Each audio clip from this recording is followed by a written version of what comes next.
Hello बच्चा party.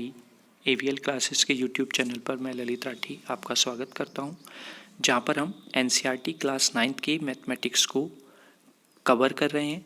जहां तक हमने चैप्टर फर्स्ट की सारी एक्सरसाइज कंप्लीट कर ली थी, अब उसके बाद चैप्टर सेकंड को स्टार्ट करने से पहले एक्सरसाइज के साथ साथ मैंने आपको एक वीडियो अपलोड किया है, important keys about the polynomials, ठीक है, जिसकी हेल्प से आपको पता चल जाएगा कि आप सेकंड चैप्टर में क्या क्या चीज़ें पढ़ने वाले हैं, क्या क्या आपको वहाँ पर एक्सरसाइज बाय एक्सरसाइज देखने को मिलेगा, ठीक है।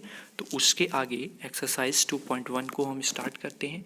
जैसा आप यहाँ पर देख रहे होंगे एक्सरसाइज 2.1, उसका हम फर्स्ट क्वेश्चन को देखते हैं। फर्स्ट क्वेश्चन क्या कहता है, which of the following expression are polynomials in one variable and which are not, state reason of your answer. यानी कि उसने पूछा है कि ऐसे कौन से पॉलिनोमियल्स हैं जो नीचे दिए हुए हैं जो वन वेरिएबल पॉलिनोमियल हैं, और ऐसे कौन से हैं जो वन वेरिएबल पॉलिनोमियल नहीं है, और उसके साथ साथ आपको आंसर का स्टेटमेंट भी देना है। अगर आप कह रहे हैं कि ये वन वेरिएबल है तो क्यों है, अगर आप कह रहे हैं वन वेरिएबल नहीं है तो क्यों नहीं, ठीक है। तो आइए देखते हैं। फर्स्ट है 4x² - 3x + 7।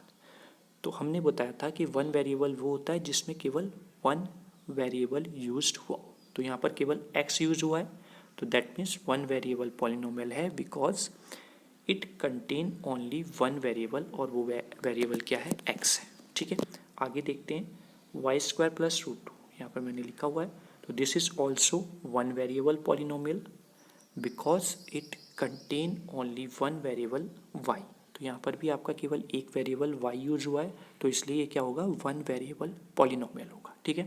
थर्ड देखते हैं 3√t + t√2, ठीक है। तो आप यहाँ पे ये मत सोचना कि √t और 2 अलग अलग हो रहा है, तो ये हम देखेंगे। यहाँ पर √t आ रहा है, तो it is one variable but not a polynomial, ठीक है। इस चीज़ को ध्यान से समझेंगे क्या है। देखो यहाँ पर √t आ रहा है, √t मतलब t की पावर 1/2, और पॉलिनोमियल कभी भी आपका जो वेरिएबल है उसकी पावर रियल नंबर से अलग, या फिर सिंपल मैं बोलूँ कि जो नेचुरल नंबर्स होते हैं 1, 2, 3 या फिर होल नंबर्स होते हैं उससे अलग नहीं हो सकती है, जैसे कि यहाँ पर 1/2 है। तो ये वन वेरिएबल तो है क्योंकि यहाँ पर t ही यूज़ हो रहा है, ठीक है, but it's not a polynomial as it contain √t, that means t/2, t की पावर 1/2 है, in which power is not a whole number, जैसा मैंने आपको बताया।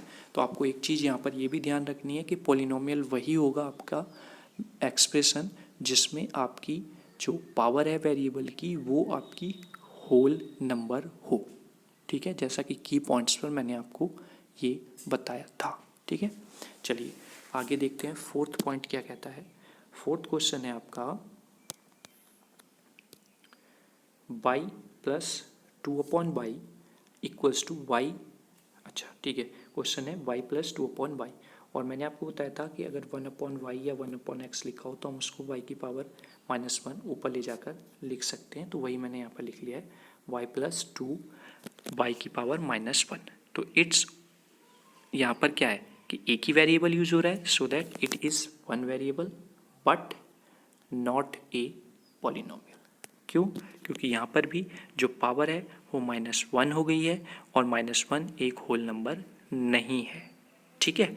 वही मैंने आगे लिखा है, एज इट कंटेन y -1, यानी कि y की power -1 in which power is not a whole number, ठीक है। आई होप यहाँ तक आपको एवरीथिंग क्लियर होगा, ठीक है, यानी कि हर पार्ट आपका अभी तक क्लियर हो गया होगा।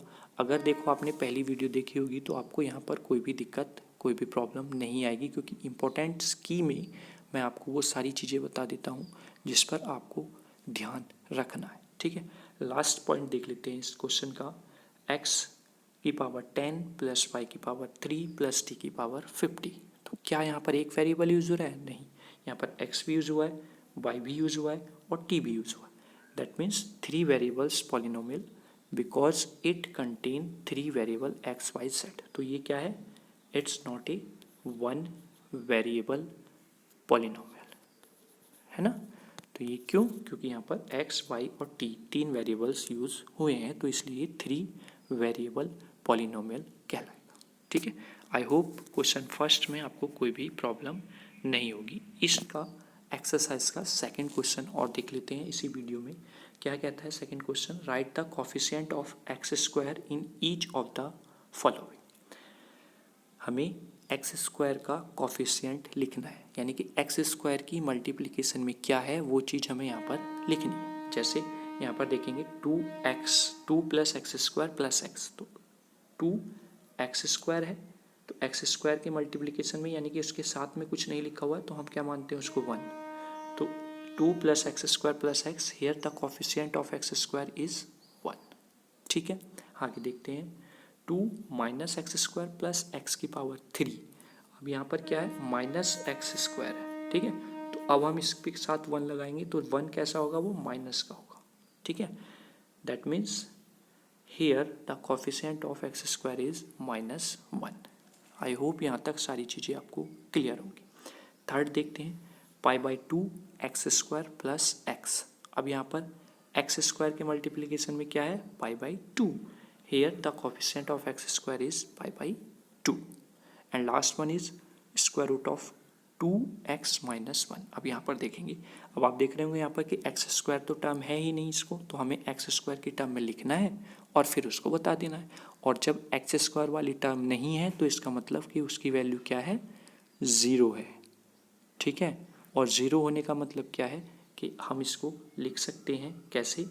जैसे यहाँ पर लिखा हुआ इन square root of 2x minus 1 x square term not given, so we can write this equation as 0 x square plus square root of 2x minus 1। ठीक है, तो यानी कि इस 0 की मल्टीप्लाई जब एक्स स्क्वायर से होगी तो ये पूरी टर्म 0 कर देगी, तो हमें मिलेगी यही वैल्यू, है ना। तो इसलिए हेयर द कोफिशिएंट ऑफ, यहाँ पर मैं दिखा देता हूँ, here the coefficient of x square is 0। यहाँ पर एक्स स्क्वायर का कोफिशिएंट क्या है? 0। तो बच्चा पार्टी, आपने आशा करता हूँ कि ये एक्सरसाइज के क्वेश्चन फर्स्ट और क्वेश्चन सेकंड को बहुत अच्छे से एंजॉय करा होगा। चलिए प्रैक्टिस करते रहिए, बार बार ज़्यादा से ज़्यादा क्वेश्चंस करते रहिए एक दूसरे से रिलेटेड। आपको कोई भी प्रॉब्लम मैथमेटिक्स में नहीं होगी AVL क्लासेस के साथ अगर आप पढ़ रहे हैं, ये मैं गारंटी देता हूँ। चलिए, थैंक यू।